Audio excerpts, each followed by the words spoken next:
Hey, what's going on, guys? It's Pastor David here with our family devotions, and we are in week 5 of the parables of Jesus. I know I missed a couple weeks, vacation, and 1 week I forgot. I'm sorry.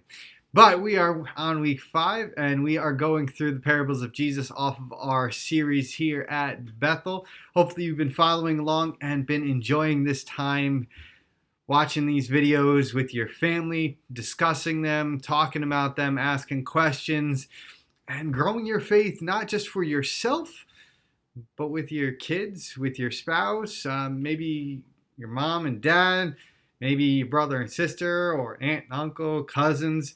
That's what these are there for. Maybe just by yourself. But either way, we are working on growing in our faith. So, week 5, we are talking about parable of the leaven. Okay? Week 5, we're talking about the parable of the leaven. That leaven in the wheat, in the flour, that gets in there and corrupts what is good. Leaven always refers to sin. Always refers to sin in the Bible. So we're talking about that little bit that corrupts the entire batch. And doing some research on this and talking with Pastor Naylene, our children's pastor, she found out that when she was looking up and researching it for the three parts of flour that we're talking about, it actually came to 60 pounds, roughly 60 pounds of flour for that offering. That's a lot when it comes to flour. Normally everyone gets those 5-pound bags of flour, but we're talking 60 pounds. And how just that little bit of leaven corrupted 60 pounds of flour. So what about us? What about sin in our life? How are we dealing with sin? Are we being like that woman and trying to hide it, cover it up, thinking that it won't affect everything else in our life? Or are we looking to take it out? Are we looking to remove it so that it doesn't corrupt all that we are? It doesn't make everything go sour or bad. Or, as King David said in the Psalms, he talked about it being like an open wound. My wounds are foul and festering because of my foolishness. You ever got a wound that went bad? It stunk because you didn't take care of it? And that little tiny infection got in it and it smells. Or kids, have you ever had dirty sock, dirty underwear that you tried to hide in the corner hoping mom and dad wouldn't find it? Well, that smell gave it away. That's what sin does. Sin, just a little bit, starts affecting everything else, the entire room, the entire person. But we need to take care of it. We need to get it out. We need to remove it from our lives. So what do we do?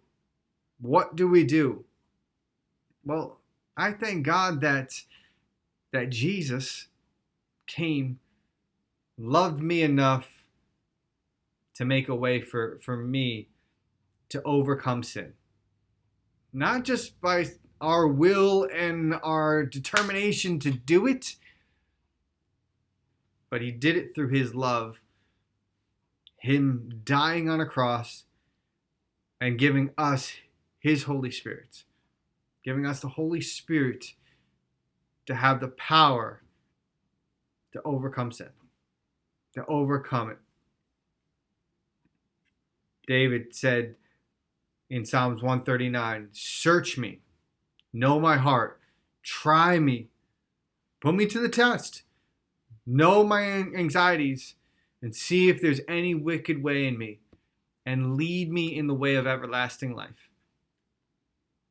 We need to go before God and say, look, search me, look me over, Look behind my ears. Mom and dad need to check your kids' ears, right? But David was asking God to search his heart. God, lead me in a way that you want me to be. I don't want any wickedness to be in there. I don't want any little bit of sin because that corrupts everything. That makes everything bad. I want to trust you. I want to trust your way and what you have for my life. So, are there secret sins in our life? Are there stuff that you're still dealing with? Are there stuff that you're still working through? It's not going to be through determination. It's not going to be through sheer willpower. Because if that was the case, we wouldn't need Jesus. We wouldn't have needed Jesus to die on a cross for us. Well, we need to accept him and what he has done for us. And we need to let our love for him overpower our love for that sin and that momentary pleasure that it brings.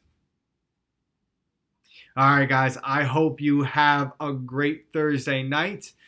And hey, leave a comment, ask a question, and hopefully we'll be able to answer it and see where it goes from there.